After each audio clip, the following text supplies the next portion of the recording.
Assalamu alaikum wa rahmatullahi wa barakatuh. Don't forget to subscribe my channel. तो चलिए last start. जो ठोकर आपको उठ के चलना सिखा दे, जो ठोकर आपको उठ के चलना सिखा दे, वो ज़िंदगी में किसी ख़जाने से कम नहीं. तहक़ीक़ करने से यकीन करना आसान है, इसीलिए तो हम यकीन कर लेते हैं, तहक़ीक़ नहीं करते.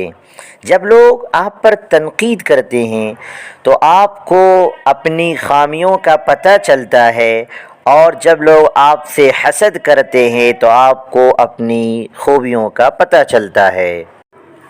इंसान को सबसे ज़्यादा थका देने वाली चीज़ उसकी सोच होती है, जो उसको बर्बाद कर देती है. जो आपकी बुराई करते हैं उन्हें करने दें, जो आपकी बुराई करते हैं उन्हें करने दें, क्योंकि बुराई वही करते हैं जो बराबरी नहीं कर सकते. जब किसी की कोई बात कड़वी लगे तो समझो कि सच बोला जा रहा है. जब किसी की कोई बात कड़वी लगे तो समझो कि सच बोला जा रहा है, और अगर किसी का लहजा कड़वा लगे तो समझ जाओ कि खुदा हाफिज़ कहा जा रहा है. हमारी ज़िंदगी में बाज़ लोग नेमत होते हैं, हमारी ज़िंदगी में बाज़ लोग नेमत होते हैं और बाज़ नसीहत होते हैं. नेमत की हिफाजत कीजिए और नसीहत से सबक हासिल कीजिए. हक़ीक़ी दर्द वो है जो दूसरों को दर्द में देखकर मिले. हक़ीक़ी दर्द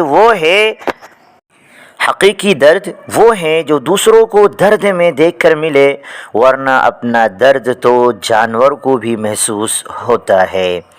इंसान से गलतियां हो जाती है, लेकिन वो एक नाकाम इंसान उस वक्त बनता है जब वो अपनी गलतियों का कसूरवार दूसरों को ठहराना शुरू कर देता है. इसीलिए कहते हैं, गलती के बाद चेहरे को बहाने की चादर से मत छुपाओ, क्योंकि ये चादर चेहरे से भी ज़्यादा मैली है. मदद करना सीखे फ़ायदे के बग़ैर, मिलना जुलना सीखे मतलब के बग़ैर, आजिज़ी से चलना सीखे गुरूर के बग़ैर, ज़िंदगी जीना सीखे दिखावे के बग़ैर. अल्लाह ने वक्त की ये खूबी रखी है कि ये रुकता नहीं. अगर वक्त रुक जाए तो बहुत सी तकालीफ़ ऐसी होती है जो हम बर्दाश्त न कर सकें, और बहुत सी खुशियाँ ऐसी होती हैं जो मज़ीद मेहरबानियों को रोक लेती है. अल्लाह की रहमत का इंसान के लिए इससे ज़्यादा क्या सबूत होगा कि खुदा ने वक्त को साकिन नहीं किया. खुशी ऐसी वाहिद खूबसूरत चीज़ है जो हमारे पास ना होते हुए भी हम दूसरों को दे सकते हैं. वस्सलामु अलैकुम व रहमतुल्लाह.